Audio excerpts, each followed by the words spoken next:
Well, welcome to the Jack and Neil Show, episode something or other.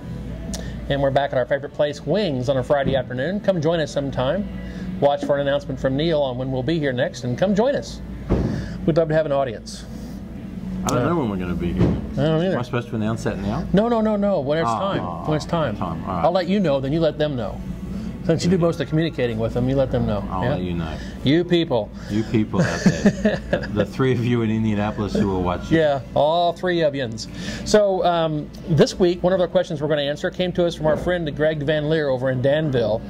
And Greg got really creative. Yeah, instead of emailing a question or calling us up or posting it on our Facebook page or something, he sent us a video. So take a look at this, and then we'll answer the question. Yep. Hey, Jack and Neil, I love the show. My question for you is, I work with a lot of advisors who have call reluctance. How would you suggest they overcome that? Well, thanks, Greg. We appreciate your question. Mm-hmm. And basically, you're out of luck. Not much you can do about it. Sorry, what? Yeah. Well, sales call reluctance isn't that easy to say, well, here's what you do. I mean, there's different types of sales call reluctance. As a matter of fact, there are 12 different kinds of sales call reluctance. And there's actually an assessment that you can take, which just so happens I know how to provide. So that's not the reason why this question was there, but there are 12 different kinds of sales call reluctance, and they range 12. from 12. Here is Somebody's been doing their homework, yeah. I did. Here is my sales call reluctance report to shows where I might have sales call reluctance. And although I had a little bit of sales call reluctance in one of them called Hyperpro, which means that I tend to have the things that would look like I'm successful, but I'm not, and would get in my way. So that's why I have a Mont Blanc pen and some other things. Some people take that to an extreme. But notice he took the jacket off today. So I did, yeah. He's feedback. Yeah. Yeah. But the thing that gets in the way, Greg, to answer your question, of most people is this area right down here. I don't know if you can see, if our viewers at home can see this, but this red area are two different things. They can't see that. Probably can't see that. No. But down here there's a big long red line, and what that is called goal diffusion. Goal diffusion. Hey, it's World Cup time. That's right. What does that got to do with the World Cup? Yeah, well, that's exactly right. Goal diffusion. Before you get into goal diffusion, I got to ask this question though. Yeah. If I'm reluctant to even take this survey, what does that say? Well, that's sales call reluctance. Yeah, so it's that's really bad. Yeah, there's a guy across town that has a couch you need to lay on and talk about that for a while. I need that couch. I need that couch. So, all right. So, goal diffusion. Goal diffusion. So Tell us about it. And that just means that you have too many goals, and it zaps your energy because you're working too many things.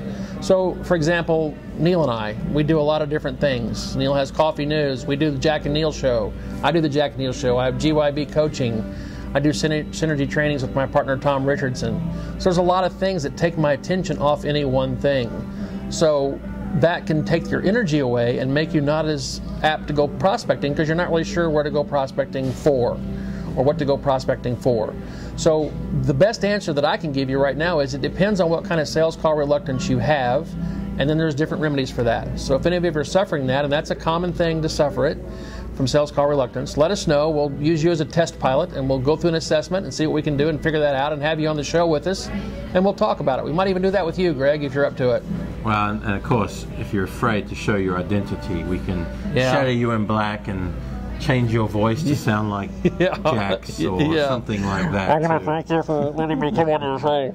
So that's the kind of thing we would do. So that's great. So we'll put down Jack's info here on the screen for you so you can get a hold of him and talk to him about that.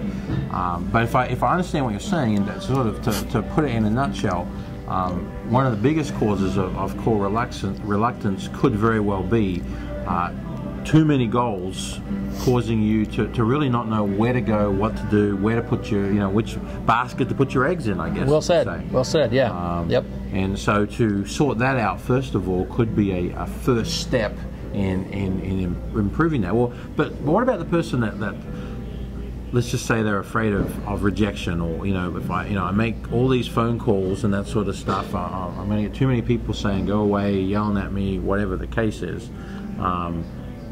What sort of solutions could we offer for someone like that? Well, again, it depends on what the issue is, because it could be they're afraid of the telephone. It could be they're afraid to ask for referrals. Referral aversion, that's called. It could mean that they're afraid to ask for their friends and family. It could be they give up too easy. That's called a yielder. It could be they see everything as the end of the world. That's called actually doomsayer. And some of these are very contagious. So, for example, if we worked in the same office and I had doomsayer, for example, that's very easy for you to catch on to the doomsayer. Even if you didn't have sales call reluctance before we started working together, you could get that from me. Oh, everybody I call's already got one. Yeah, right. Yeah. They don't want to talk to me today, and that's what. So it spreads through the office or whatever the case is. So, exactly. So don't hang around with people like that. No. That's a good solution right there. And then another one of the faces is over-preparer, which you're always getting ready. You're always researching, always doing something. Never make a call, but by golly, when you do, you're going to be ready. So those are just some of the different kinds of sales call reluctance. In 10 years, when I've got all my stuff together, I'll be the best calling guy ever. Yeah, if you're around. Won't be telephones anymore. No, probably not. So anyway, that's our answer, Greg. It's I know it may not be exact, but there's a great book out there, a great resource. It's called The Psychology of Sales Call Reluctance. And Neil is going to put a link down here where you can actually click through and order that book if you'd like from Amazon. All right, so thank you, Greg, for your question. We invite any of you to send in a video question, a email, whatever it takes to send the info to us so that we can kick it around here. And based on last week with their interview, we invite you to come and be a guest on our show. Sure. Set up a time, and we'll be happy to sit down with you, talk about what you're doing, what you're not doing, and all of that sort of stuff so that we can help everybody out there who's watching. So. Yeah, yep. Thanks. See you next time. Adios.